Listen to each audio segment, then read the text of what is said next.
go. There. Hi there. Welcome everybody to Cast Iron Wednesday, which has been a long-running tradition on many YouTube channels, especially the YouTube cooking channels, who have regularly done a cast iron video every Wednesday, or or at least most Wednesdays anyway. Cooking in cast iron, cleaning cast iron, identifying cast iron, all of the usual things to do with cast iron cookware that makes it so much fun. And here I am as well on my channel, and this time for the first time, I'm live in my garage here as we get to play with some cast iron tonight. Yes, so I would, as always, like to thank everybody for showing up. I'm right now I'm running this on my phone, and while I can't see your comments, the feed is a little bit different, so I'm not sure if I can scroll backwards and see the previous comments, but I can see people posting right now, like Elsie's cat, and Rick Stumbow, and a number of others as well. And thank you very much for showing up here.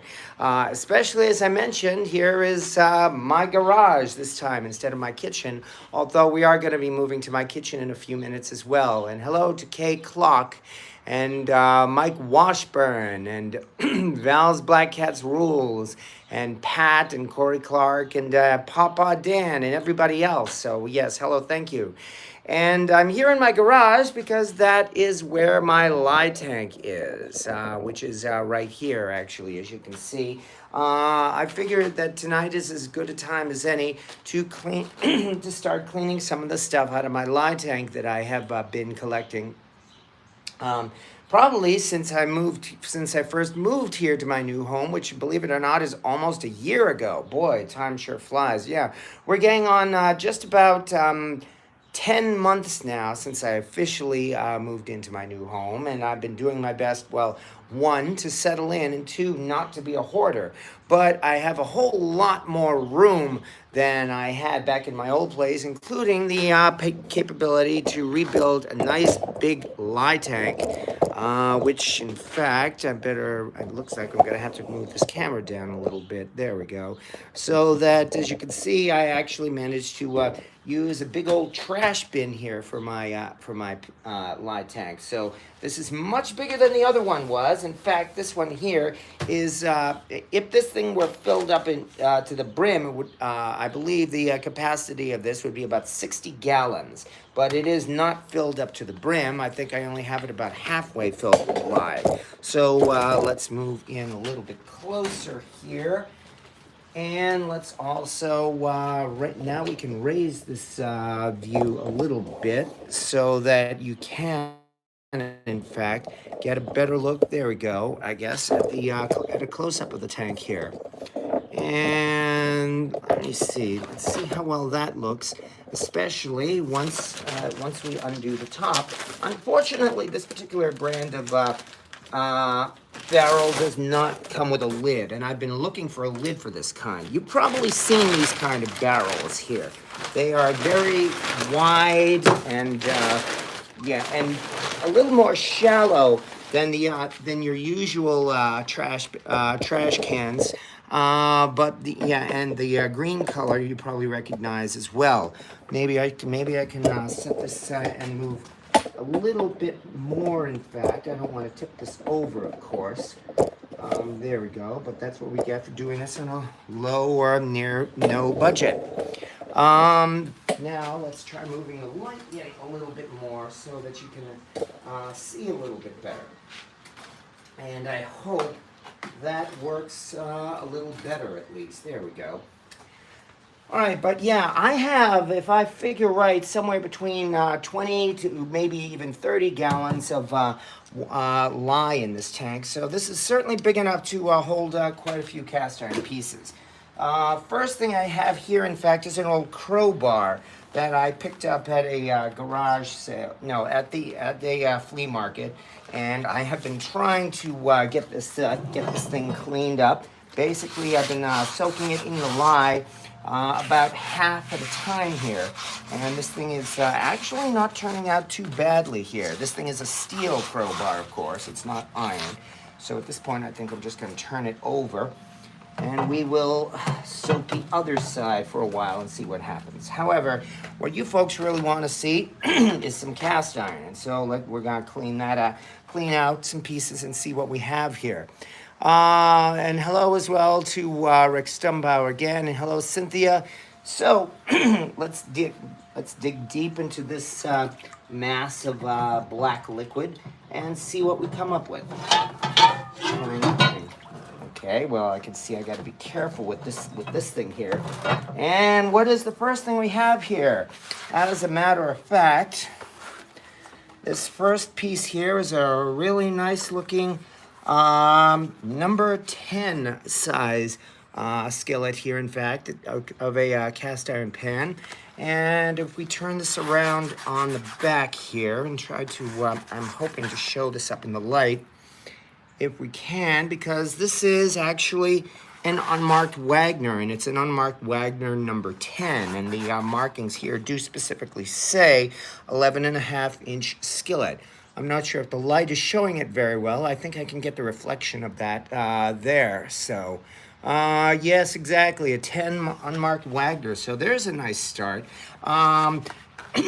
Just a couple of weeks ago, a guy on Facebook Marketplace living in my area was selling 2 of these for $15 each. So naturally, I had to pick this one up. To be honest, I'm just going to clean this one up, and I might, I don't know, maybe trade it or even sell it because I don't have any use for another number 10 pan yet. But it was a bargain that I certainly did not want to pass up.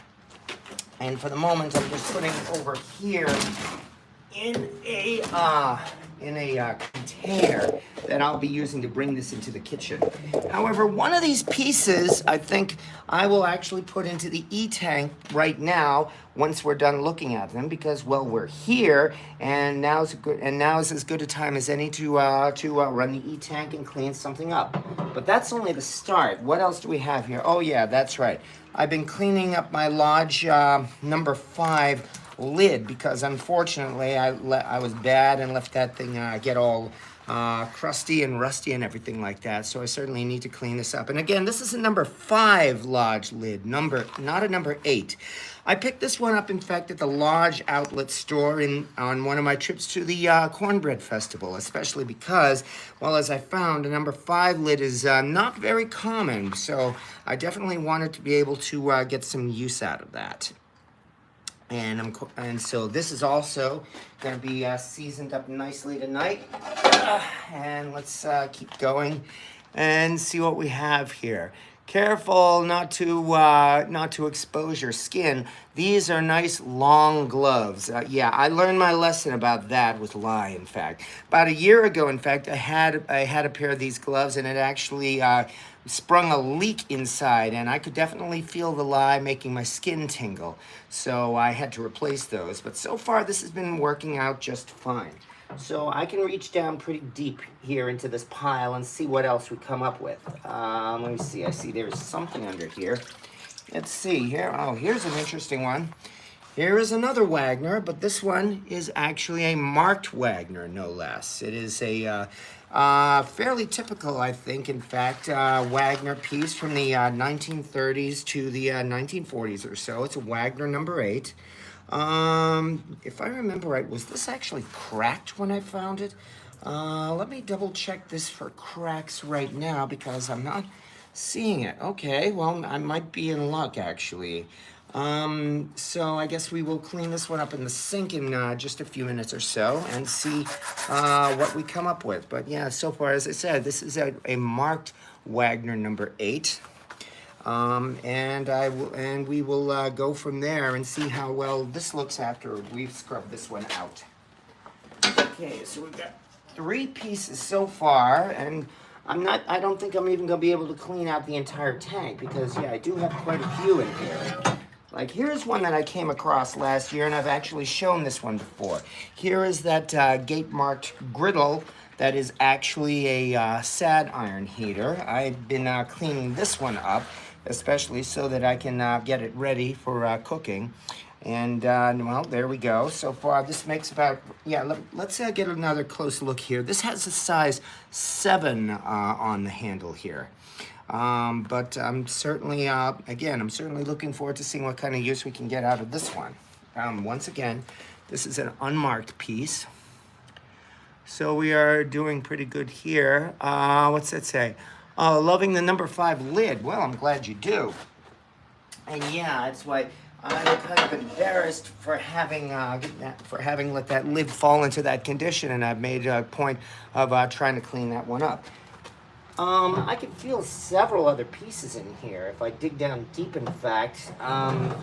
Let's see what this one is. Oh, this looks interesting. Oh yes, how about that? Here is, no less, another favorite. This was one that my roommate found for me back last year. She managed to get this one for free, in fact, from one of her neighbors. This one is a favorite, and it is a size 7 favorite.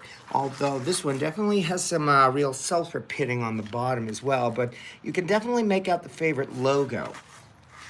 So this is going to be another project to clean up. I figure at least one more piece, and then I should have enough to fit all of these into my oven. And once these things are cleaned up, we'll be able to do some seasoning here.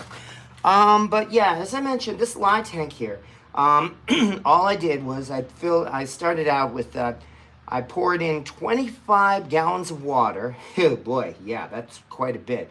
And to that means it was necessary to add 5 pounds of, was it 5 pounds? 1 pound for 5? Yeah, that's right, 5 pounds of lye, because it was 1 pound of lye for every 5 gallons of water. So that was something of an investment, but then again, I certainly intend for this lye tank to last for several years. And using a lye tank is really so cost effective in that effect, for that reason, because as you can see, all I have to do is just throw pieces in here for weeks or months and leave them here until I feel it's time to clean them up. Like now, for instance. And that's right. Oh, good. Here it is. This is the one I just found only a couple of weeks ago as well. This is the Wagner. This is a really old, the Wagner Sydney griddle. Actually looks like most of the stuff is coming off at this point, and so this one should also clean up pretty nice. I think I'll be able to get all of these things seasoned here. All right, we've got quite a few pieces here. So far, I'm not sure which one of these I should run through the E-tank, or maybe I should dig out for one more and see if there's anything else here that I might want to just leave in the E-tank instead of seasoning it tonight. Well, here's one possible candidate. Does this look familiar? Gee, it looks like a waffle iron pattern. And not only is it a waffle iron pattern, but it has the WAPAC logo on the back. So yeah, this is actually, or WAPAC, sorry, not WAPAC. WAPAC waffle iron here. And if you notice though, unfortunately, it would have had a wooden piece, but that wooden piece is completely missing.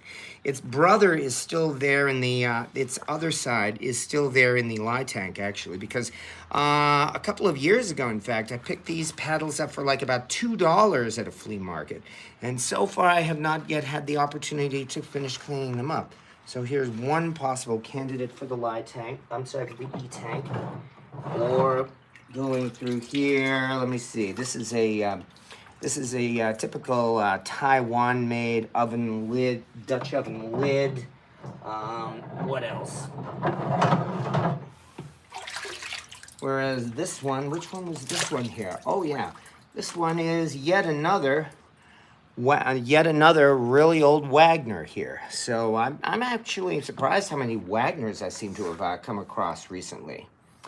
Based on all of that, I think I'll just, okay, so maybe this might be one more to clean up.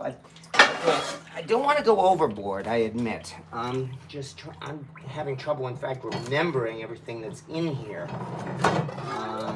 Like, which one was this? What do we have here? I'm trying to remember what this is. Oh yeah, that's right. This looks like yet another Diamond 8, or was this in fact, was this my grandmother's Diamond 8? I think I might have actually decided to just drop this thing back in the tank. Um, I'm trying to remember. I'm actually starting to, I don't know, lose track of all my pieces here. But this is definitely a Diamond 8, an early favorite. This is also in good condition, and this, I'm trying to remember if this one is my grandmother's skillet or if my grandmother's skillet is still over there in my collection. I'm actually having trouble remembering. Nonetheless, let me see. What do these comments here say? I'm having trouble reading them as well. I'm sorry, because each comment here shows on my phone and then just disappears after a few minutes. So I'm afraid I haven't been able to answer many of the comments yet. Well, let me dig down one more time, see what else we might have. Oh, okay, and look at this, yet another Wagner. Hey, this one is, this is a Wagner square skillet, no less. So this one here, all of these are in not bad condition. So given that, I'm trying to see what else we might have. Let me see. I mean, we've got a Diamond 8. We've got a Wagner square skillet. Oh yeah, and even a Lodge trivet. I think I'm getting down to it. I'm not sure if I have many other pieces here. Yeah, here's the other. No, here's that same waffle iron lid, and dig down on the bottom carefully. Oh yeah, and on top of everything else, here is a Christmas tree skillet, one of those Walmart cookie skillets. Some boy, I've practically forgotten some of these pieces here. Ugh. All right, I think I'm getting down to about the end of it. I think given all of this, I might put this square skillet in the E-tank and see how well that works. What's that say? You're going to need a wagon to get all of that in the house. Yeah, tell me about it. Let me see. Something about a lye tank. I didn't see that clearly. Given all that, I think I might actually put this aside and put it in the E-tank. But yeah, when you're talking about all of these pieces, yeah, I see what you mean. That's quite a few there. So, well, no time like the present. Let's move over now to this part of the garage. Okay. Put this down. Move the light over. There we go. In fact, I'm probably going to actually have to move back a little bit just so that I can have room here myself. We're looking mostly there. There it is. Is this it? Yeah, here it is. Here is the E-tank. Okay. Sorry about the poor lighting, in fact. I have a couple of track lights on the ceiling, but they don't seem to be lighting up. I'm going to have to take another look at those. Nonetheless, let's take a look here at the E-tank, which has, here I have about 20 gallons of water in this old tub. Maybe I will undo the gloves for a moment and see if I can bring this down a little more. That's not bad, I think. Anyway, there are about 20 gallons of water in here. And to this, all we have to do is throw in some washing soda. With 20 gallons, I measured out 1 1/3 cups of washing soda. That should be more than enough, I think, to simply mix in. Come on, here we go. There we go. And that washing soda is just simply a laundry detergent base, so it's safe enough for me to use my hands right now, at least before I run the electricity through it. So we just have to simply mix this in a little bit. There we go. And now we bring out our electrodes. Okay, here is this one is the negative pole. This is the one that the actual pan is going to sit on. And it's safe enough to put the actual pole on here because this one is the one that is not going to become corroded. So where is that? Here it is. Ugh. Here is our square skillet. And this is going to be nice and simple. All we really have to do is just, there we go, is attach the electrode to it and completely submerge it in the water. Okay, that was not so hard. Let's do this right. There we go. And I prefer to have it so that it's vertical, which is what it is. But now for the other part. Ugh. And yeah, this is not exactly a professional e-tank, but it works. This one, of course, has to be the negative anode. And for that, I just simply strung a piece of wire here over and around. And in fact, how do we do this? Yeah, that's right. We do it like this. There we go. Let's see if I can get this thing low enough. That looks pretty good. Oh, wait a second. I think I did it did it the wrong way. Sorry. Yeah, because I have a little hook here. That's how we're doing it. Okay. Ah, damn it. Like I said, this is not exactly a professional e-tank, but it works. There we go. Now I think we have it. Okay, there. That's good. So now we have the positive anode, which cannot go into the water because that is what's going to attract the actual corrosion. And now for this comes our sacrificial piece, and here's where I can pull out one of these cheap Chinese-made cast iron pans that I found at at the flea market a couple of weeks ago. 3 of these for $1, so it's certainly inexpensive enough that I feel it will make a decent sacrificial piece. There we go. Simply put this in the water and position it in a manner so that yeah, there we go. Especially so that it is not touching the other tank, and looks like there's no chance at all of that. There. Okay. Well, now that we've done that, I guess all we need to do is plug in my charger, which of course I keep unplugged until I actually use it.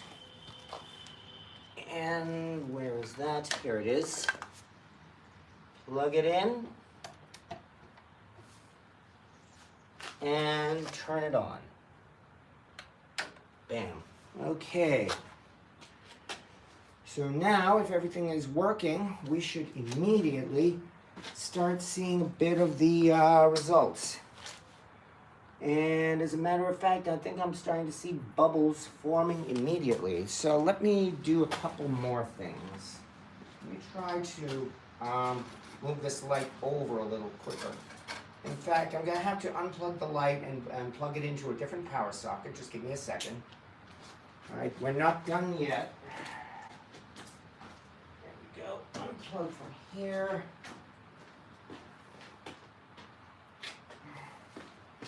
Move this over here as fast as we can. Appreciate your patience as always, folks. There we go. Put this here. There we go. Now I think we have a little more light. So that hopefully is working a little better.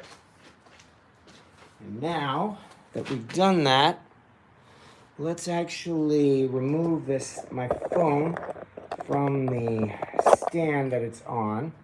And without wobbling too much, let's bring this down and try to get a close-up of the water, shall we?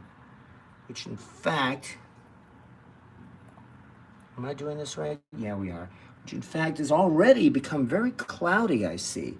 And yes, yes, I did lose the connection. Hello. Buffering or electrolysis? That's a good question. Now that we've done that, let me try one more time and see what kind of view we get of these bubbles here. I'm trying again. Again, it's because I'm out in my garage that likely the buffering started, so I will fully agree to that. We're only going to be in here for a couple more minutes, but I'm hoping I can at least get you a view of the bubbles showing here under on the coming from the electrolysis here. So far, I don't seem to see any messages indicating that the connection is buffering this time. So I'm hoping we have something showing up. I mean, I can definitely see bubbles, no question about that. Anyway, those are coming from the, coming from the cast iron pan. Oh, good. Yay. Bubbles. Oh, boy. Or like they said in, what was it? Finding Nemo. Bubbles, bubbles, my bubbles, my bubbles. Yes. Is the light tank covered? No, it is not covered yet. You are correct. I definitely need to cover that up again. Yeah, I guess it's the result of storms for the last 2 days. My coverage is more, yeah, bubble bath. Yes, exactly. Okay. Yeah, you're right. Let me put this phone back onto the mount for the moment. Get another view of the light tank, and let's cover it up. Good idea. Really gonna have to. There we go. That's good enough. Okay, let's get this thing covered back up.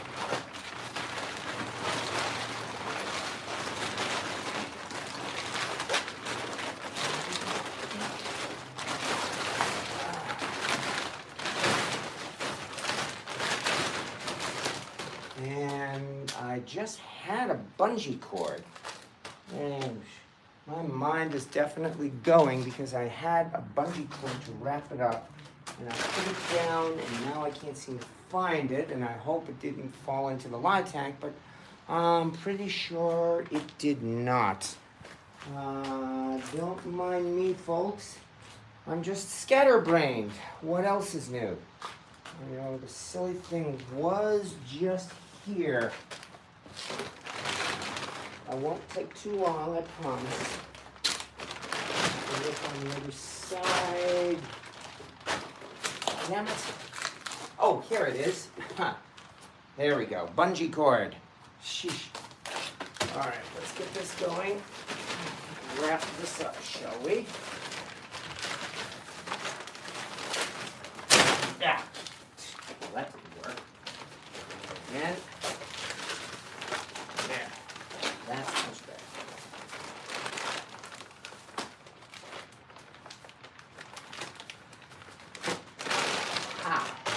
There we go. Thank you for the reminder to wrap it up. Okay, let's take this off the stand, or at least let's look at a couple of comments now. Whew. Okay, so far so good. So what method do you like the best, or which one is the easiest? Oh, unquestionably, the easiest is the lye tank, because like I said, with the lye tank, all you really have to do is, let's get another look at it, in fact. Yeah. With the lye tank, all you have to do is simply pour in a whole bunch of water, mix in your lye, and then you can just start dropping in a whole bunch of pans and forget about them. You know, you can leave those pans in for weeks or even months. A couple of those pans I've had in there since last fall, and they're all going to come out just fine. I have no doubt at all about that. So yeah, that is definitely the easiest method. The E-tank, on the other hand, is not too difficult, but there are a couple of drawbacks to the E-tank. Number one, of course, let me try to get that view again. Number one, of course, is that it requires electricity. So yeah, that means if I run this too long, there's definitely going to be an effect on my electric bill, as well as the ingredients, you know, namely getting the washing soda, which is not difficult, But the main thing, of course, is the power draw, I think, which is why I don't run my e-tank 24/7 for that reason. So there are a few folks who are professionals and making a living off of restoring cast iron, and they probably have if there if there's just a little rust on a piece, do you remove that first or just put it in the lye tank? I would put it in the lye tank first. I mean, the lye tank, does not have oxygen, so you're not going to get more rust on it. Which means when it comes out of the lye tank, it should be in about the same condition. So that means once you do that, then you can just scrub it all off and use Barkeeper's Friend like I'm about to do with these pieces here, in fact. And from there, we'll be able to, yeah, exactly. Not enough hydrogen to be a problem in a non-sealed building. Yes, that's true. This e-tank does in fact does produce hydrogen gas, yes. But the amount of hydrogen is not really that great, especially since I'm in my garage, which is, well, while granted it's in an enclosed garage, but it definitely is not sealed, no. So there is some circulation in here. And as I mentioned, I'm going to turn this thing off tomorrow morning anyway, which means it'll all dissipate very, very quickly. So no, there is not any risk of there being any kind of explosion from this. I have seen instances where people have taken a flame or match or something to the lye tank, and at the most, they might, not lye tank, the e-tank, and at the most, you might see maybe a little puff, and that's about it. So, I mean, the amount, again, there is not really a lot of hydrogen in here. There is absolutely no chance, and I can guarantee this, amateur that I am, I can guarantee my garage is not going to explode or catch on fire from this thing. So, but that's also why I'm doing it in the garage and not doing it in my, doing it inside my house. So anyway, any other questions? Does anybody want to repeat a couple of their comments? Because I'm seeing this on my phone. I cannot scroll back and see your comments, I'm afraid. What's the best tool do you use for scrubbing pans? What kind of scrubbing? Well, next, I'm going to take these things into my kitchen, and I'm going to break out the steel wool and the Barkeeper's Friend. So, yeah, there are many documents online at this point, Louis J., for building your own e-tanks. So, I mean, it's really not that hard. And there are a lot of videos, and there's also a Facebook group especially for e-tank makers. Yeah, just give me some Lion Barkeeper's Friend. Yes, exactly. That's really what you need most of the time. I mean, unless you are a hobbyist like me, or who has a lot of pans to clean up, I mean, it's even debatable whether it's worth it to build yourself an e-tank, because the other option, of course, is one, you could just simply scrub them with vinegar, or even just simply soak it in a 50-50 vinegar solution for maybe a couple of hours or so, and that should take care of most of it, which is a lot easier than the e-tank. But the e-tank does an excellent job, especially on really, really nasty pieces, none of which I have. None of my pieces in that tank there are in that bad a condition. So, having said all that, let's move back. Oh, what did you just use for a power supply on the e-tank? Okay. Now, this is a little different. Most people use battery chargers. In my case, I actually found a power supply for, what is that? For machinery. This thing here. Let me bring this up. It is a trip light, in fact. Did I just lose the connection again? Well, maybe momentarily, but I think the connection's going okay. Anyway, here it is. Yes, I saw it. It did reconnect. I saw that. Audio is off and on, but video is stable. As everyone saw, the brand new Lodge American enamel. Yes, quite a few of us have seen the new USA-made Lodge enamel. How about this? Let me move into the kitchen now, inside my house where there should be a better connection, and then we'll start cleaning up these cast iron pieces, and then we'll continue there. Okay, did you suspend the Wagner square skillet, or is it touching the plastic container? I believe the back side of it is touching the plastic container, but that's not a problem because really the current is really flowing from the sacrificial through the solution to the pan, and of course they are not touching. So I don't think there should be any problem at all with that. I did want both of them to be vertical though, so that as much surface space as possible would be exposed to it. However, like I said, let's move into the house now. I'll be as quick as I can, and we will continue this conversation in just a little bit. Okay, let's do this. That means we turn off the light. And let's move from here. It's a little bit raining, in fact. There we go. You guys get to go on a roller coaster ride. Hi, Mobley. Hi, Mobley. You don't have to be out here in the rain, Mobley. Come on in. She does have her cat door. She just doesn't want to be inside. So let's move inside right now. And sit up here by the sink, which is probably something a little more familiar to a number of you folks. There we go. And now let me go and get those pans. I will be right back.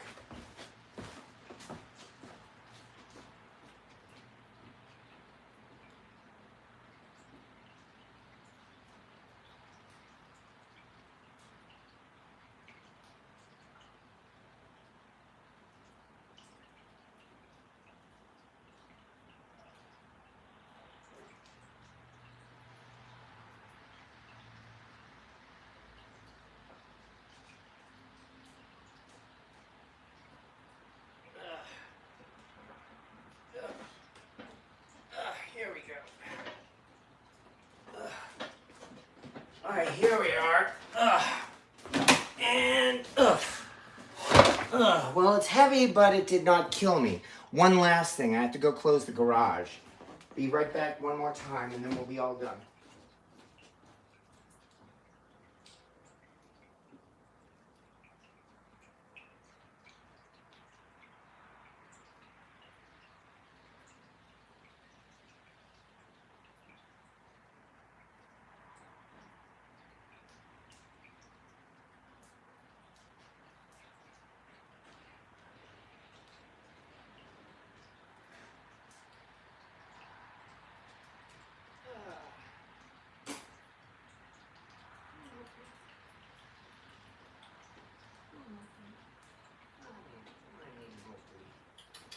Mobley. Come on in. Come in, Mobley.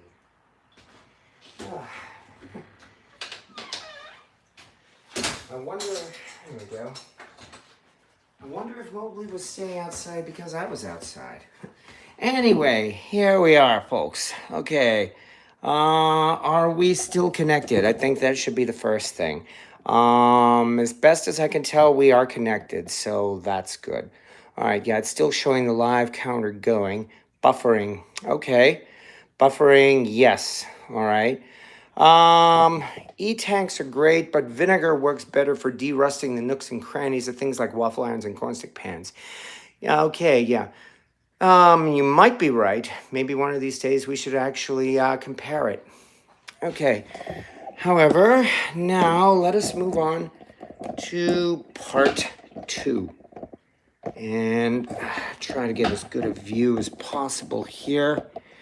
I wish I could actually just simply switch over to my laptop, but it doesn't allow me to do that.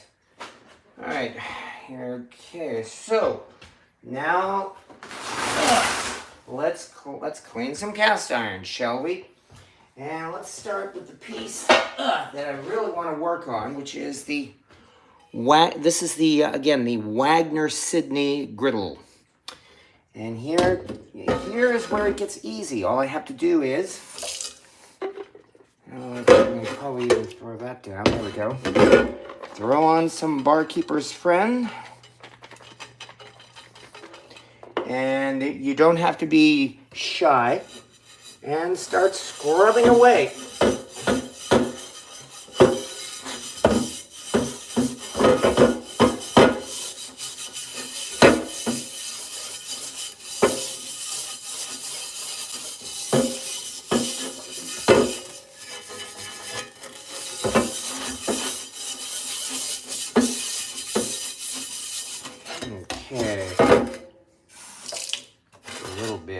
want this to get wet. And away we go.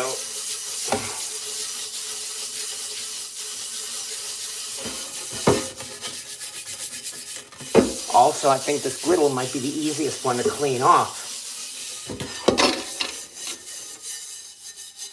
Because, well, it's just simply a griddle. It's a flat piece of iron. Pretty easy to reach all the nooks and crannies, even underneath.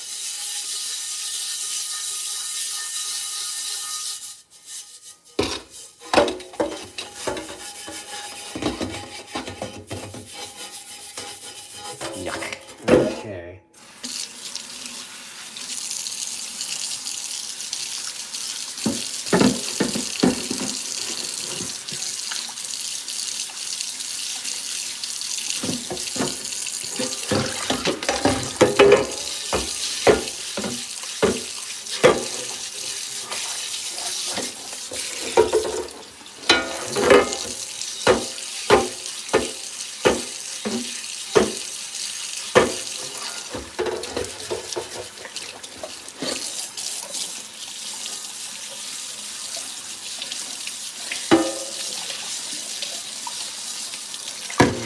Barnkeeper's Friend, by the way, is slightly acidic.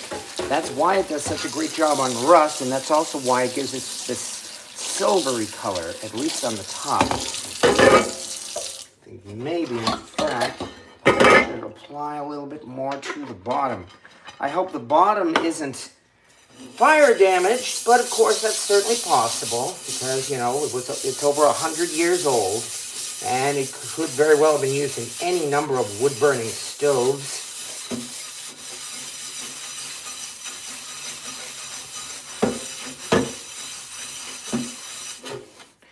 Yeah, in fact, I think I'm seeing that reddish color that may suggest there might actually be fire damage on the bottom. Well, we will just do what we can.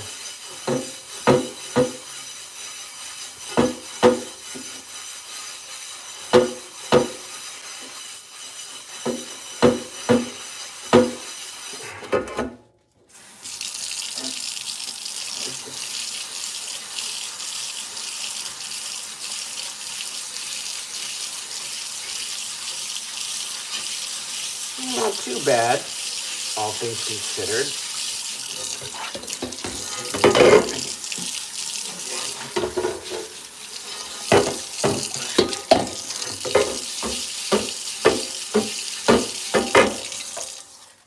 Okay.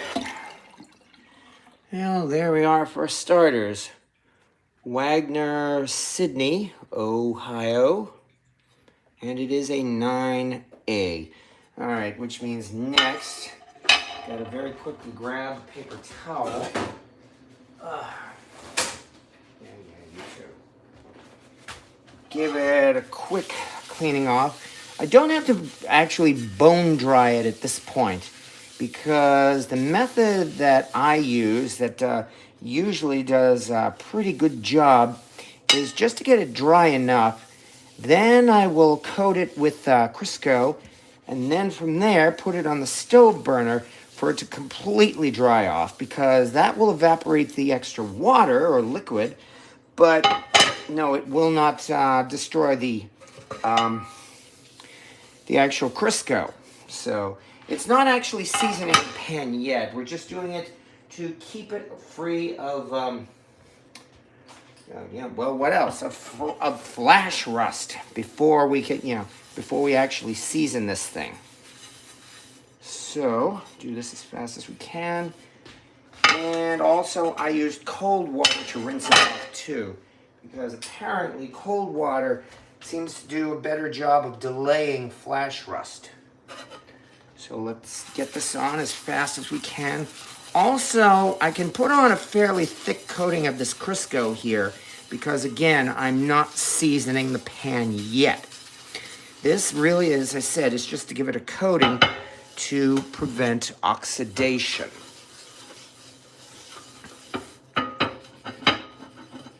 Which means from here, make sure the sides are coated. And now the top.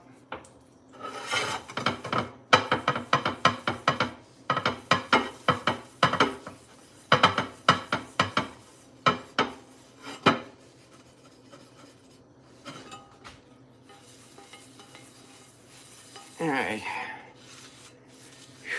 Okay. Gotta do this handle too. Can't forget the handle.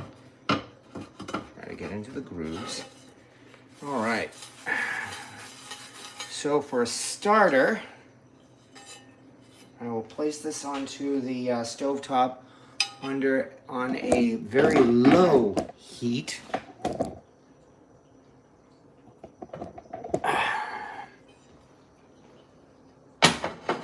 Very low heat.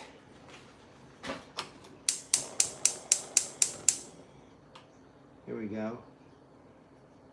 And that is pan number 1. All right. Like I said, I'm not able to see your comments on this phone here. Yay, Mr. Miyagi. Okay. And hello, Rick. Hello, Val's Black Cats Rules. As I said, would anyone want to repeat any comments they've made in the last few minutes or so? Because I have not been able to see them. Green scrubbies work too. Yes, they do. They work pretty good, especially after most of the gunk has come off in the lye. And yeah, I love green scrubbies as well. I just like using steel wool because it works. Thanks you all about the power supply. Well, I hope that helped. How many cast iron skillets are you seasoning today? Well, that was number 1. I guess we can find out, can't we? I pulled a whole bunch out of the lye tank. I'm not sure if all of them will fit in the oven, but that's number 1. Let's move on to number 2, which is Wagner Sydney. This one is a Wagner Sydney number 7. And this is also in very good condition. I really think I picked this thing up because it was a bargain, because I'm still not seeing any cracks or anything on this one. So let's do it again. Start with just a bit of water. Be generous with the barkeeper's friend. And scrub it up. I don't know, maybe I should really start trying to sell some of these. Not make a whole profession of it, but because my giveaway pile is getting pretty big. Or I know, maybe that might be a thought. Maybe even set up a flea market booth in a month or so. You know, that might actually be a plan. Maybe even go live at a flea market booth. There's one possibility for you.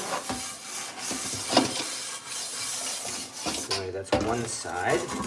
Now for the other side. Actually, I should have done this first.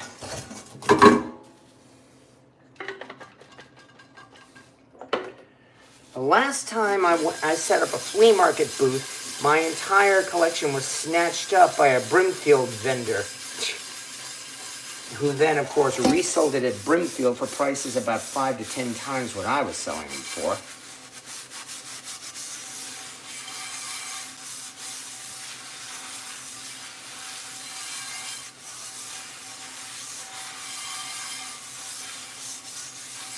There we go. And once again, the handle.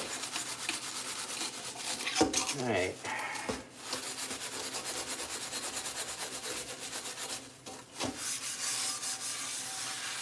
This is extremely thin, a very thin piece of cast iron here, especially compared to how thick Wagner pans got in their later days. And once again, I'm running it under cold water.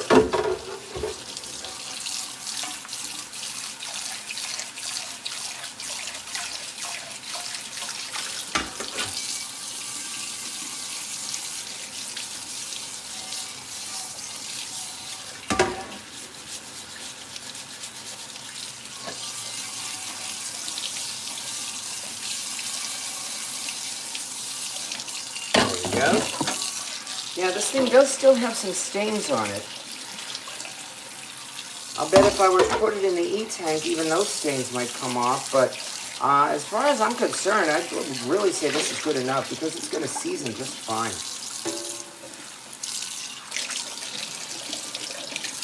There we go. And here's number 2. Wagner, Sydney. I'm trying to get it to show the logo here in this light.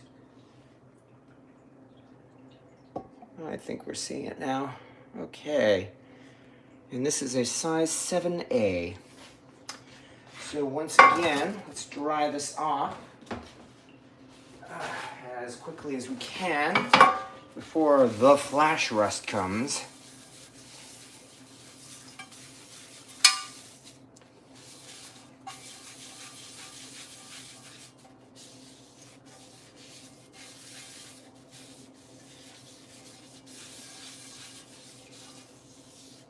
All right. Now that we've done that, let's quickly get our rag. Start applying the Crisco on, nice and thick.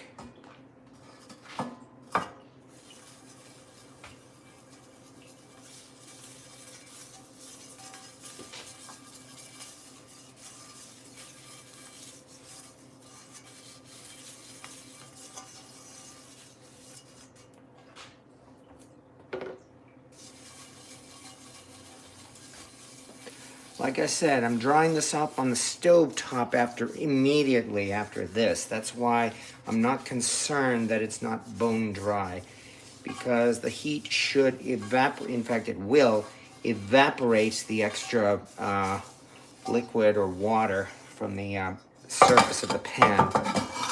And of course the handle. Careful. I would like to be sure that I am not responsible for breaking 100 or even 120-year-old pan. All right, there's number 2.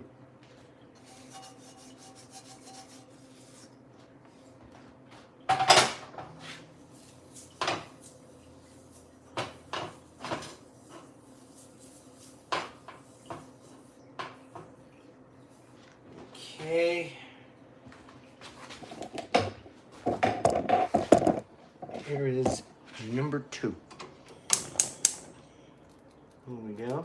Put this down once again on a very low heat. And let's rub this around once again on the sides, the edges of this. That's number 2. Phew. Okay, so how many pans are we doing tonight? Well, so far that's 2. And all we can do is keep going. Once again, and I'm repeating myself, anybody want to repeat any comments they might have made? Like I said, this is on my phone. I'm afraid I can't scroll back on the comments this time. Next week, I'll be doing this on my laptop like I've been doing for the last almost 3 years. So this is definitely a little different for me. I hope it's been going okay. How much to rent? Oh, I see. We're talking something else, like maybe an apartment or something. Okay. Tomorrow's live. I'll be going over all the info I have taken from Lodge about their new enamel Dutch oven. Well, that's interesting. Hello, Joe Moore. Yes, hi. I did see your hello a little earlier. Thank you for showing up. Any other comments? But yeah, I'm looking forward to seeing some other information about the new enameled USA-made enamel from Lodge as well. It certainly seems interesting. Although with the prices that they're charging for it, for a lot of us, it may be kind of out of our price range. If you scroll on the left, you can bring up the live feed. Well, let me see about that. We'll be there. My Lodge Chinese enamel Dutch oven is working nicely. I won't be replacing it anytime soon, not for $400. You're right, it is allowing me to scroll down.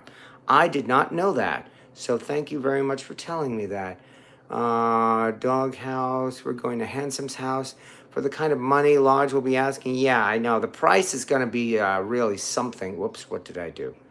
The price is really going to be something. My text was cut off last night. Okay.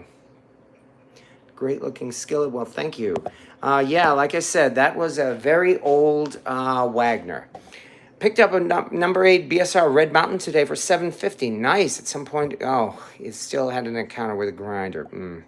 Well, my condolences. But yeah, $7.50. Well, all I could say is go ahead and use it. Use it as best as you can. All right, now let's keep on going here because I'm here to entertain you as best I can anyway. So let's keep on going. What do we have next here? So far I've done 2 Wagners. Yeah, okay, now we're going to work on this one, which is a favorite. But this one is a favorite, number 7, that has sulfur damage on the bottom. Nowhere near as pristine as the one that Louis sent me a couple of weeks ago. And thank you very much for that, Louis. Okay, let's get this going.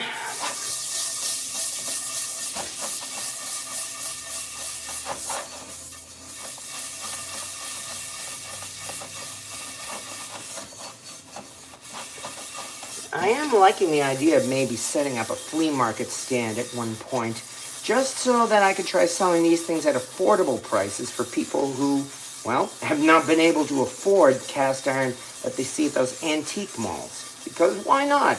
I've gotten these things, just about everything here in my pile, I found at bargain rate prices for.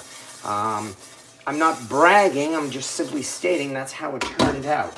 And so I would be more than happy, I guess, to share this with other people, especially since, as I said before, I'm not in this really to retire or to make a living at this.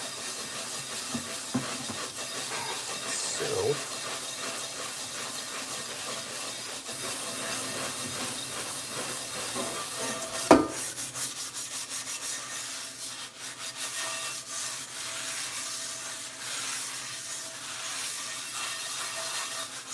this is a favorite, number 7.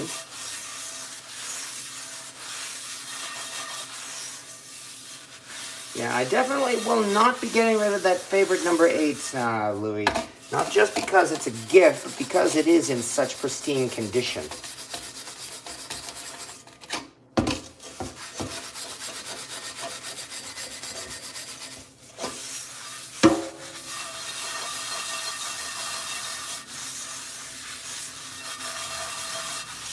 All right. Cold water.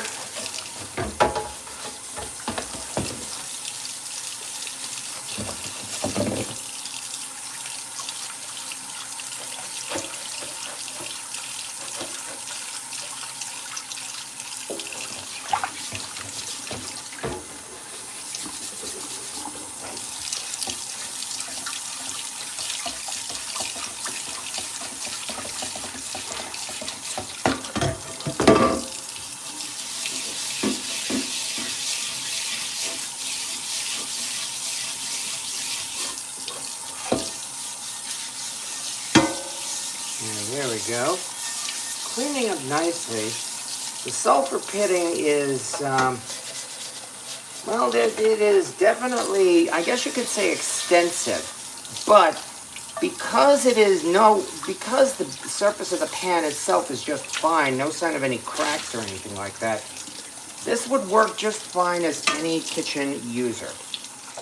I mean, there's really, the only thing wrong with this, in fact, the sulfur damage. You could see the favorite logo on the top and the 7B with no problem at all.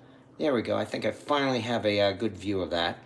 And as I said, the surface of this pan is about as good as you can get. And favorite, quite frankly,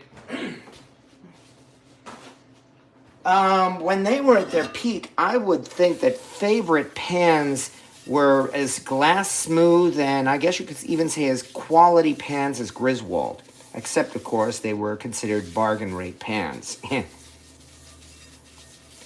But yeah, they really made some very nice cast iron pans. Anybody who has a favorite, well, I'm sure it will actually take after the name and become one of their favorites. Yuck, yuck, yuck.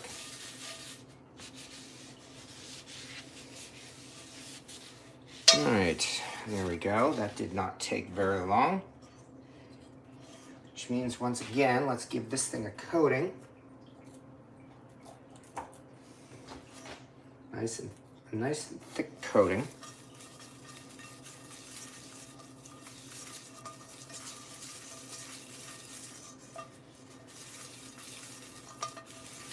And after this, I will start getting these things actually into the oven to be seasoned.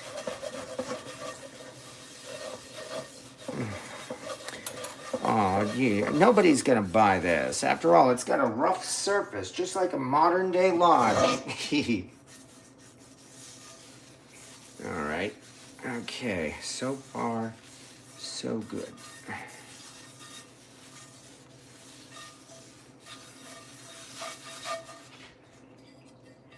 And then we have this.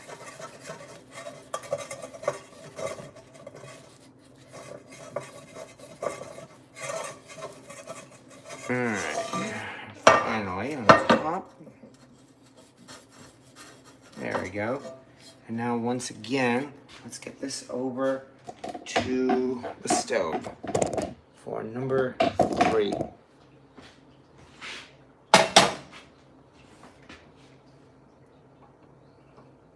Here we are. We want a very low flame. Let's quickly. Ooh, yeah, this thing is down. Oh, wow. Oh yeah, that's why I got this thing so cheap. This thing is not only a spinner, it's practically a bowl. That's how warped it is. Shit. Well, we'll see what happens.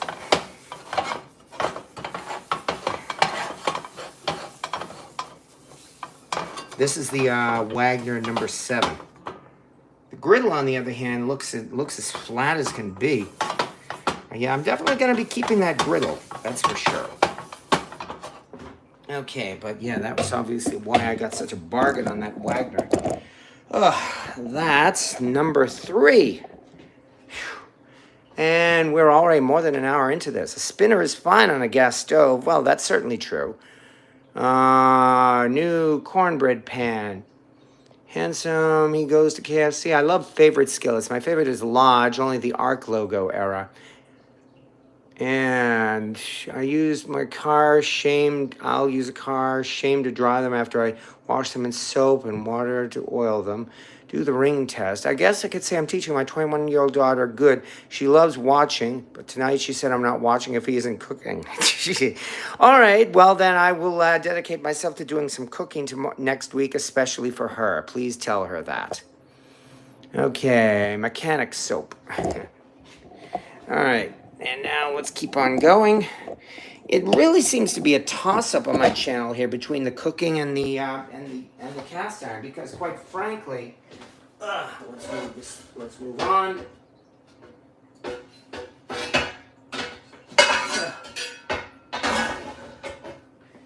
Because quite frankly, the videos I do on cast iron, like this one, seem to get more hits than the cooking ones. Yet I like the cooking ones. I'm here for the cooking, really. The cast iron is a lot of fun. But, I mean, really, it's supposed to be about the cooking. So there's really a toss-up on my case, again, between cooking and cast iron. Because I like to give people what they want, and what they want is to see all this cast iron. All right. Well, as I said, I'm doing my best to compromise. Okay, now, yeah, this again is that Lodge number 5 lid. So it'll be in much better condition after this. That's good. I have a lot of uses for this lid. So I'm glad to have the excuse to clean this thing up here. Like I said, this is a modern lid. I actually picked this up at the Lodge factory store in South Pittsburgh, Tennessee, in their seconds section, and I'm glad I did. Probably, yeah, getting lids at the Lodge store is probably the best thing you can do. They have bargains on all kinds of things there, but lids especially are hard to come by. So getting them at a discount at the Lodge store is certainly a real plus. Also means that did not take long at all to clean up. Boy, this thing has a nice silvery color to it.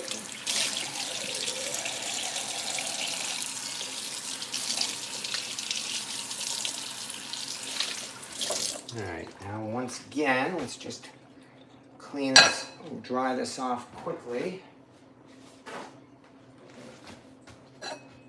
And this one I'm going to stick in the oven. And yeah, because there's room on the stovetop for another skillet.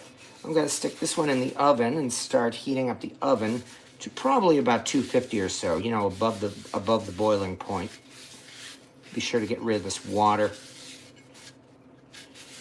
All right, there we go. We'll take care of that.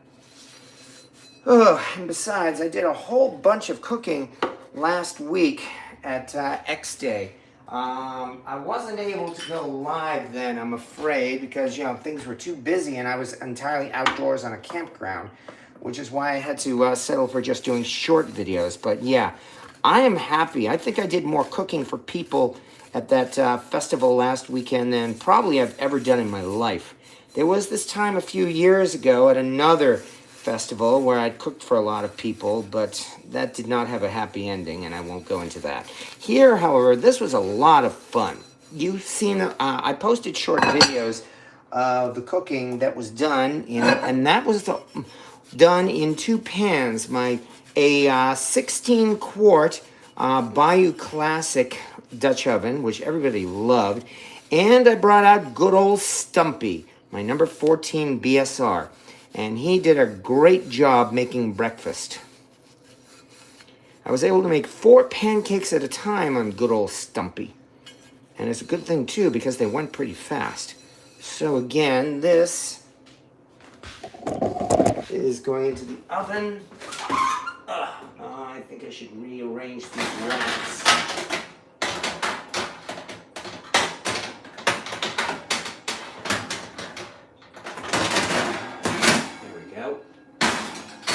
Start,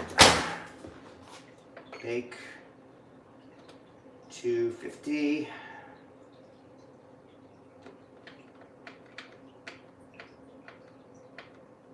There we go.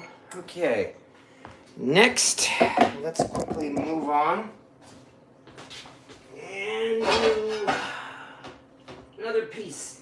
Matter of fact, we're almost done here. Let's dig out the first piece, the number 10 unmarked Wagner.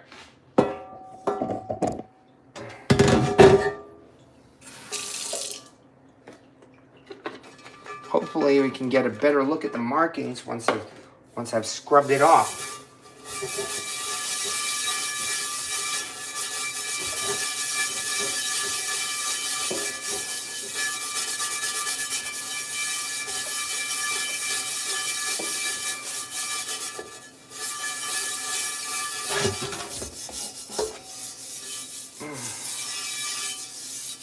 I have seen these unmarked Wagners these days selling for as much as $100 or more. No, I won't pay that much for an unmarked Wagner because they're still so common and easy to get. All it takes, as always, is some patience. And I can say that because I've been doing this now for 12 years. Sheesh. So, yeah, I've had patience, and as a result, well, you've seen my collection. It did not build up overnight. I made a few lucky scores, did a lot of bargain hunting, flea marketing, and traveling.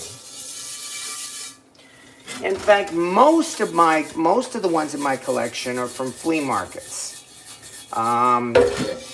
I've found a couple at antique malls, not too many.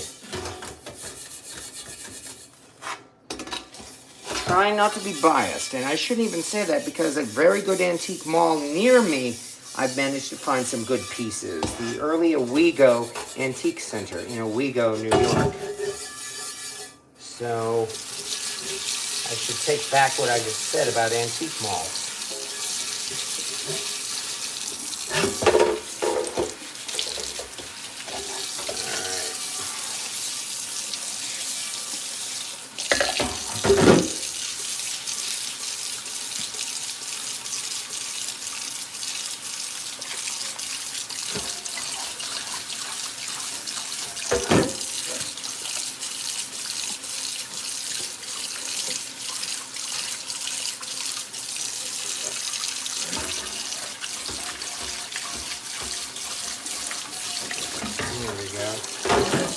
love these unmarked Wagners anyway, because once again, it's got a nice, almost glass smooth surface.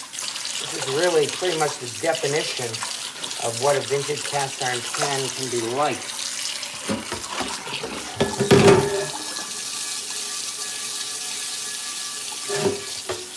There we are. All right, and yeah, once again, the only thing it says here on the back is 11 3/4 inch skillet. There we go. I think you can see it now. It does not have the Made in USA logo, which has to mean this thing probably dates to maybe the early to mid 1960s at the most.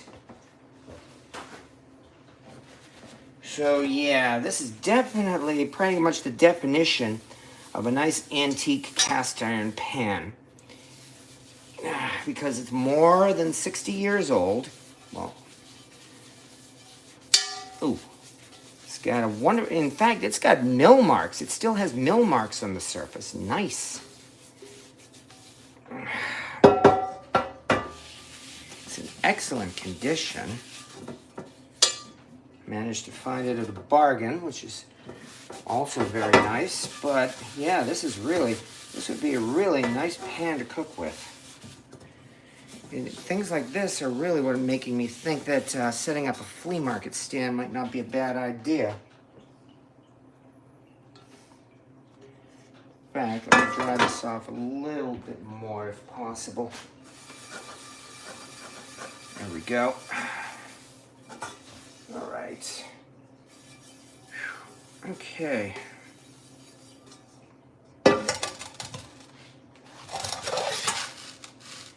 And this is a shock. I think this is one of the few big Wagner pans here that really does not seem to be a spinner. Nice. Now that actually definitely makes this a real bargain here. All right, so far so good. Which means we better get this thing coated right away before the flash rust sets in. The flash rust.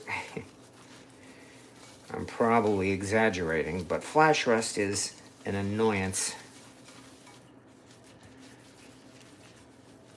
All right.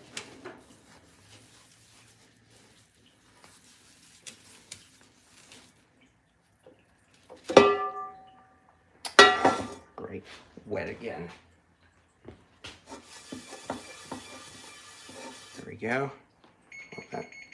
Oh, and that is the oven. The oven has reached 250.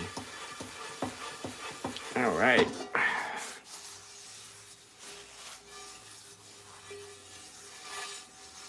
Okay, yeah, you can definitely see it now much better. 11 1/4 inch skillet. And no other markings. I'm going to do the underside here. And let's get this one in the oven.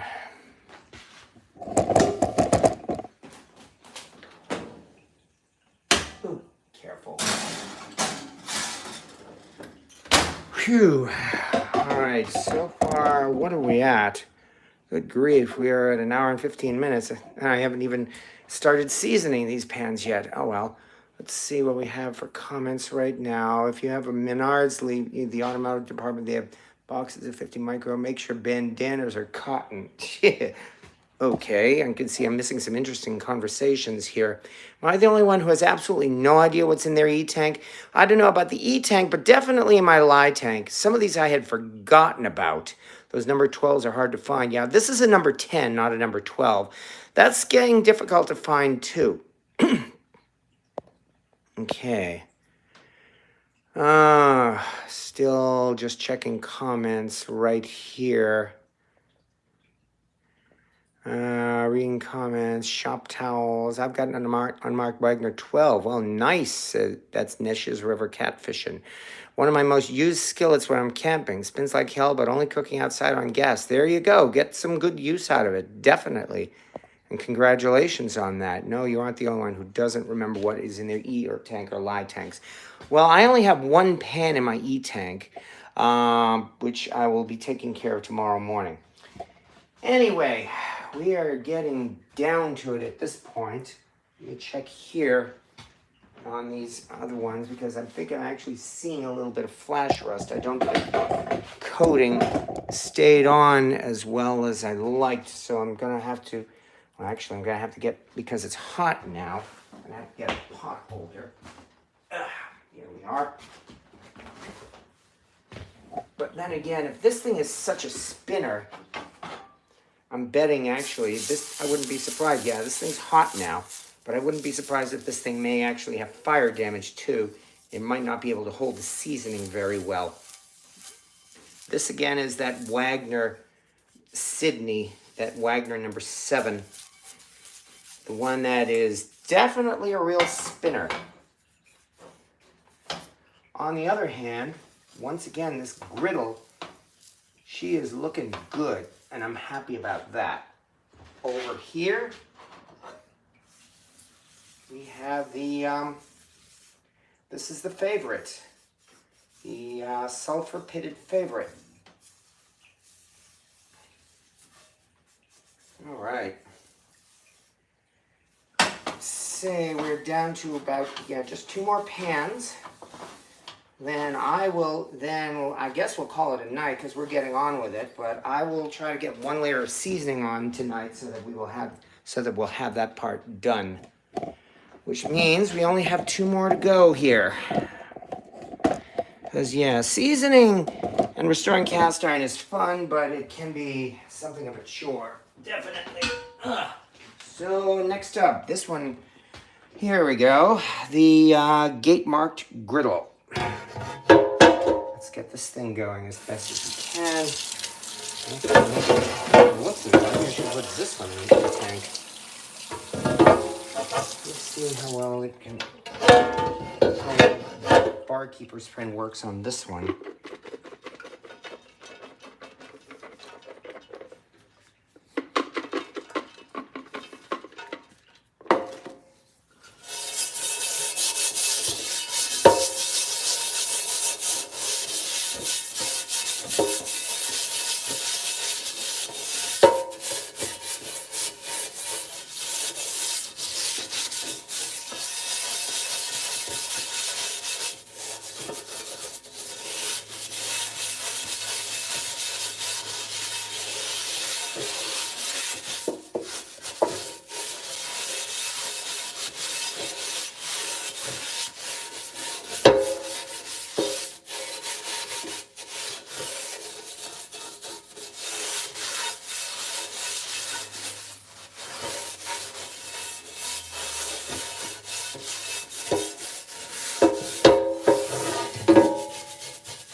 Okay, and now pull it back.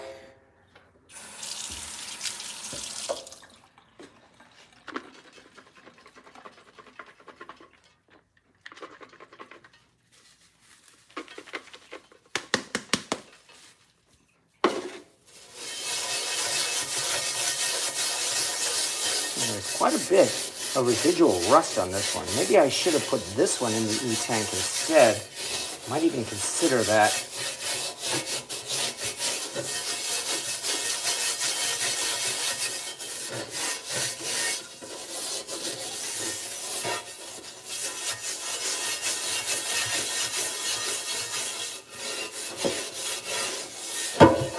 Okay.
Well, it's not bad, but I think it may actually still have some residual rust embedded in it.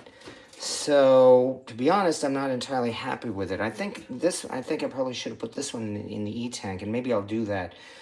Tomorrow I will take that square griddle out and instead put this in instead. Yeah, I think that sounds like a plan. Okay, so that's good. That means I'm not going to have to season that one tonight. In which case we just have one last one to go. And that is, boy, I've done 4 Wagners and 1 Lodge lid. And here is the last Wagner. All right, let's get this thing going.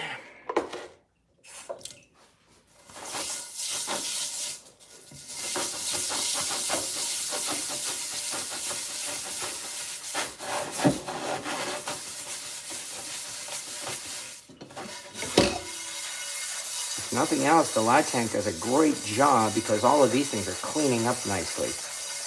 Even though, as I said, there's a little bit of rust on that other griddle, all of these, the rest of these are showing, again, just about all of the buildup is gone here. Is this string still? Okay.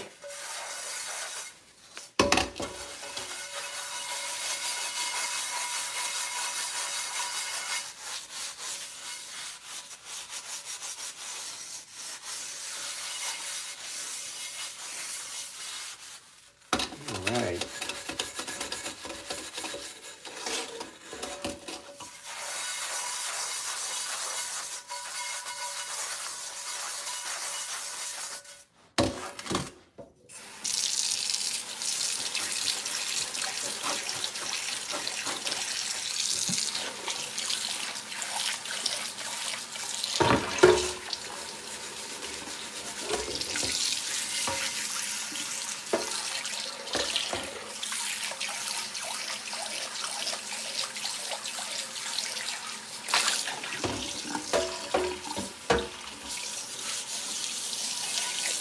There we go. This is turning out very nice indeed.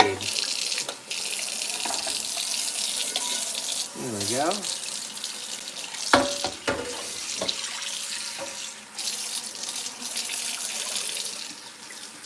There's still no sign of any cracks. Let's see, the last one may have pretty much your definitive Wagner number 8. Wagner Sydney, and here we are. Phew, okay, I'm definitely running down here, but that's good because the hard part really is over. Getting through the first seasoning is the hard part, you know, trying to do this without these things rusting up. After that, it becomes much easier.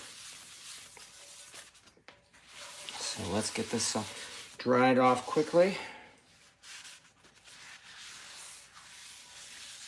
And then, there we go.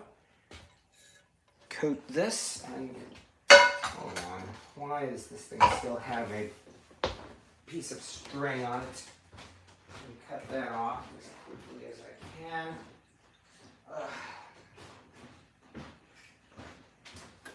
Sorry this is taking so long, folks. We are just about finished.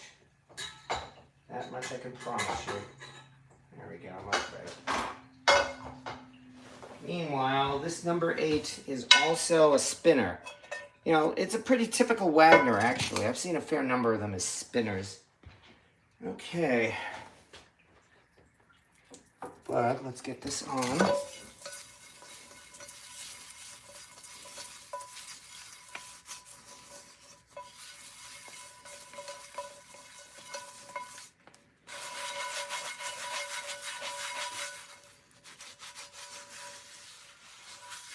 And there we go. I'm definitely winding down for the night, that's for sure. Been running around for the last hour and a half, but here we go. Here is a Wagner number 8.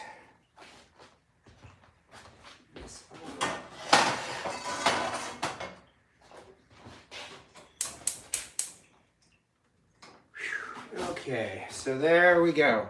3 Wagners, a favorite, and a large lid in the oven. Not a bad haul for tonight. One of which I'm definitely going to keep. I'm keeping the griddle. All of the rest I'm going to have to find new homes for. But, alright, a lot of people claim Wagners would spin right from the factory. Don't know if it's true, but many do spin. Yes, they do. Funny how Wagner is considered among the highest quality cast iron, and yet it often seems to do that. Have we heard about my jambalaya camping trip? I have not had a chance really to tell my story about that. And tonight I've been busy cleaning this cast iron here, so I am actually going to have to really take the time to do that, I guess. I don't know, maybe do a live session just where I talk about that, if people are interested, that is. I mean, after all, this is supposed to be about cast iron, right? Yeah. But, well, I might actually be able to do that.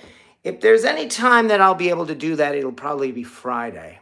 Because tomorrow I have to do some yard work before the yard waste is picked up on Friday.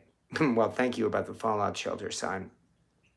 Anyway, but there we are. There is the result of cleaning up the E-tank. And that's not even, no, cleaning up the lye tank, and that isn't even all of it.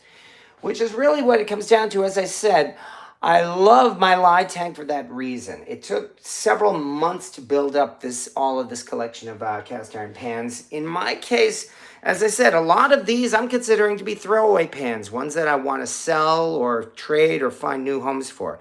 I realize a lot of people, especially if you're starting out, may consider this to be an awesome collection, and I'm not trying to brag when I say that, but there are some nice pieces here. You know, that griddle, the Wagner griddle, the Wagner number 7, the favorite number 7, and the Wagner number 8. They're all nice. They are all nice pieces.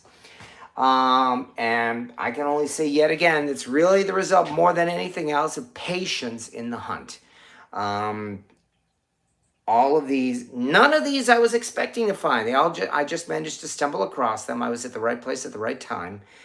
And that's how it is for a lot of people. A lot of people, even right here, a lot of you folks have a pan in your collection right now that, again, you did not expect to find it. You found it unexpectedly. I don't know how.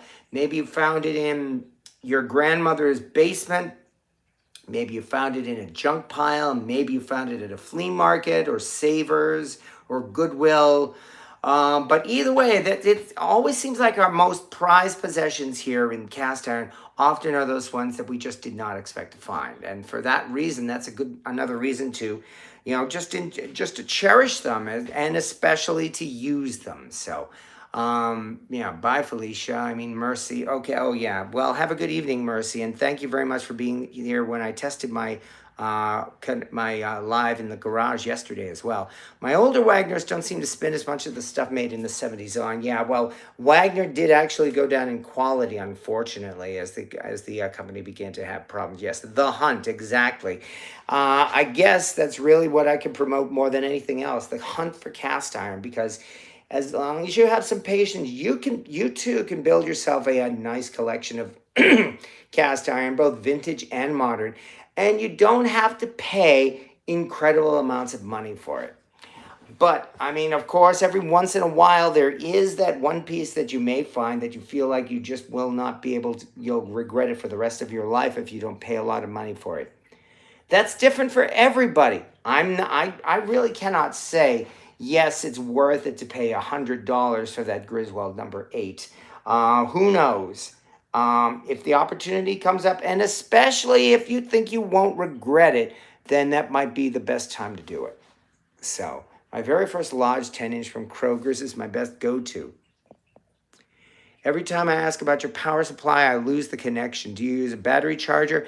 No, that was a Trip Light. That was actually a power source for machinery. I managed to come across that one. So I'm not using a battery charger. It is rather a Trip Light power source. It gets 15 amps, so it does a pretty good job. All right, but we are definitely getting on at this point. And sheesh, And at this point, I still have to get on yet with the actual job of seasoning these pans. So I think I will just do that. If anybody wants to stick around, you don't have to. And then I'll be able to call it a night because I do want to get these things in the oven at least. So let's move on to the next and last step. Which means we'll turn all of these off. And gonna have to get out a rag for that along with a pot holder. First thing I'll have to do is wipe off a lot of that Crisco that I started coating. Ooh, it's hot now. Started coating these pans with. Because, yeah, you don't want it to be too thick.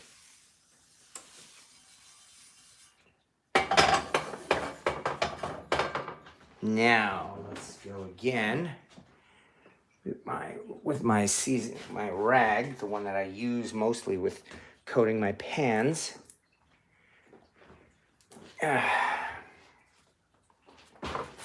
One more coating of Crisco.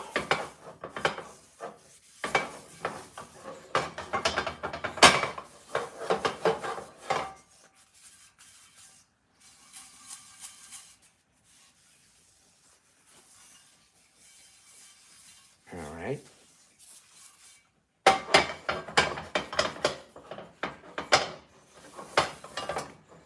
And now, once again, we wipe it off.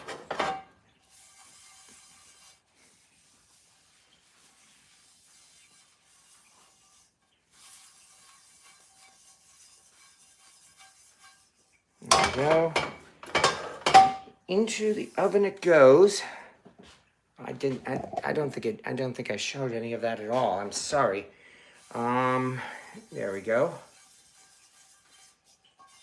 And wipe it off.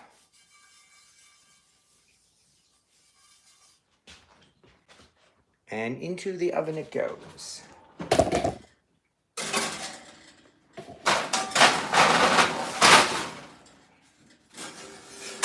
Also in the oven. Here again is the, oh, this one I seem to have unfortunately gotten some flash rust on. Oh well, we'll have to fix that right now. This is the unmarked Wagner number 10. So let's give this a good wipe down.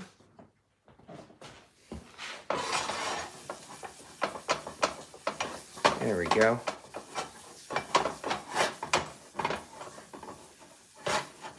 Much better.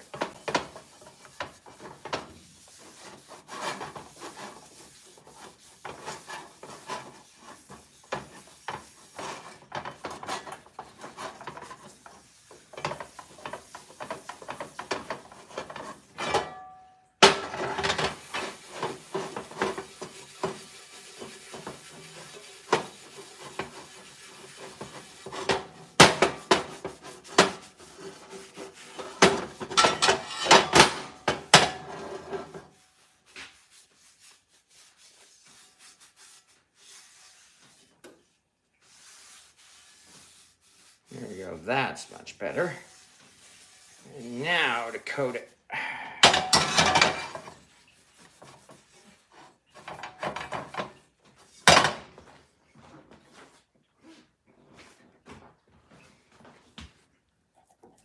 And again, I am just using Crisco, nothing fancy.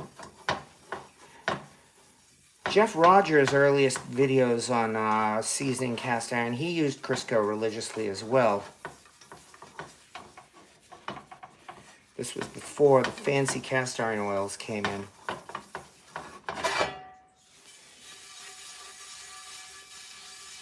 All right.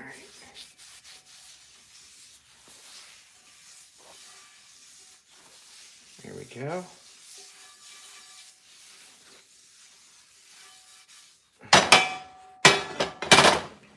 Currently, this is way too thick, so let us take our rag and wipe it off thoroughly. Don't have to be gentle.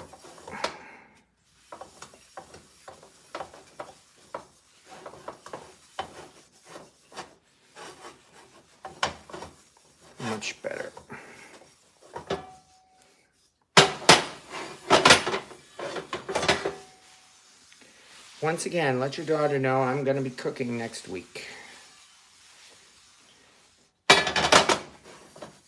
Okay.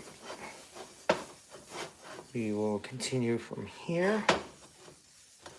There we go, much better. Much, much better. All right, and into the oven this one goes. Oops, sorry about that. Next would be the griddle, because I want the griddle. Shit.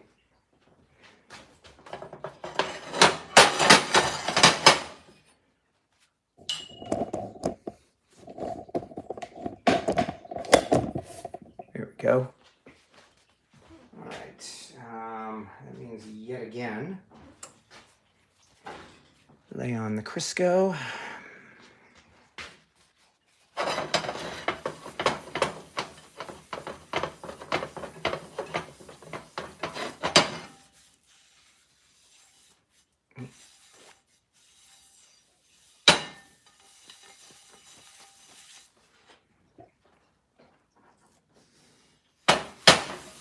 Yeah, I think there's some signs of fire damage on the bottom of this griddle.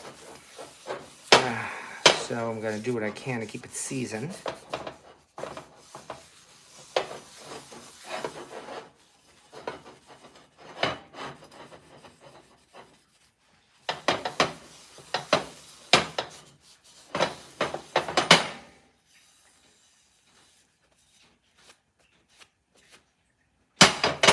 Now, once again, we take our rag, wipe it off thoroughly.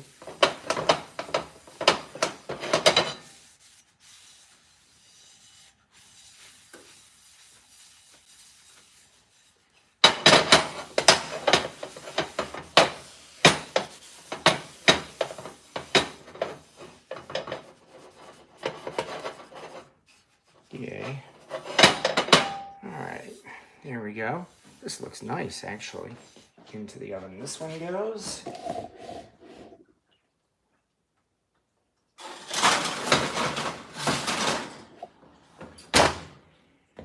And next, probably the favorite.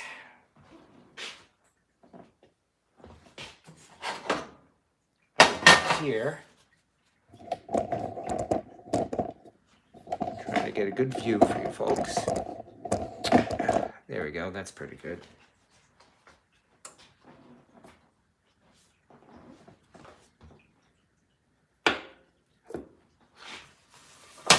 So yes, again, we start with a thick coating and then rub most of it, rub as much of it off as we can, in fact. We don't have to be gentle, because all we want is a nice, very, very thin layer for the seasoning.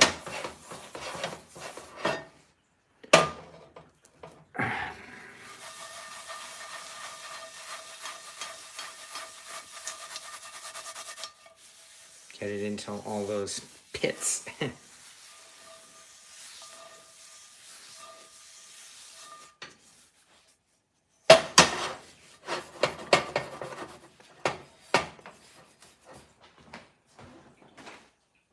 Here again comes our rag.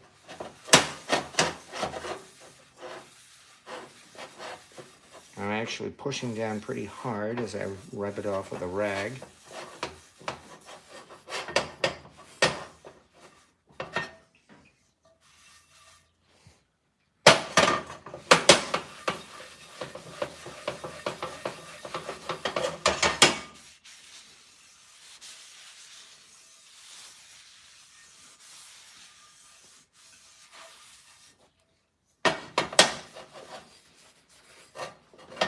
Alright, here's the favorite. Find some room for it now. Oven's starting to get a little packed. Not even sure I'm going to have room for that last Wagner. I may actually have to finish that one off tomorrow with the square skillet. So in that case, phew. Has anyone bought the $400 Yeti skillet? So far, not that I know of. I'm sure people have, but I don't believe anyone here has. It is a USA made pan. It is from Butterpat, in fact. Butterpat makes it for Yeti. And going on here, I know they doesn't know me under this tag. Been talking to him for several years. Pawpaw Dan. Oh yeah. Well, yes. So we have been talking. If you're talking about me, yes, we have been talking for several years. Val's Black Cat rules. I still have no oven, but I made a version of the chicken and rice. Well, really, I really hope it works out. I hope it turned out all right. Chicken and rice for dinner. I hope you liked it. That's the best I could say there. All right. Yeah, I was thinking of using it this weekend. Oh, Eric Shankles. That's what you meant. Really into kale iron. But he could answer any questions about that. I apologize. I honestly thought you were talking about me because my name's Eric. But yes, Eric Shankles. Okay. There you go. I'm not sure either. I've got several months. Got several months ago and just got it re-seasoned recently. Well, good. Definitely. Okay. Didn't know recently Crisco crystallized coconut oil. Well, it is, but these days I believe it's actually soybean, if I remember right. I mean, that's why it's a shortening. Okay, the lady with an antique store, Nisha's, Texas, that carries my seasoning in her shop, wondering if it was the same place. And okay, yeah, we are getting on here, and I can see that Louis has left already. We are definitely getting on in time here, and I've got to be going to bed myself. But nonetheless, I hope, well, the best I can say is I hope I was able to entertain you folks. I mean, again, we got to see yet again as I clean. Oh, I also have the top skillet for a Griswold double skillet, but I need the other skillet that goes with it. Well, again, the best I could say is to have patience. That's probably the best thing. Well, okay, Burrow Furnace, they are, of course, they make their pans by hand.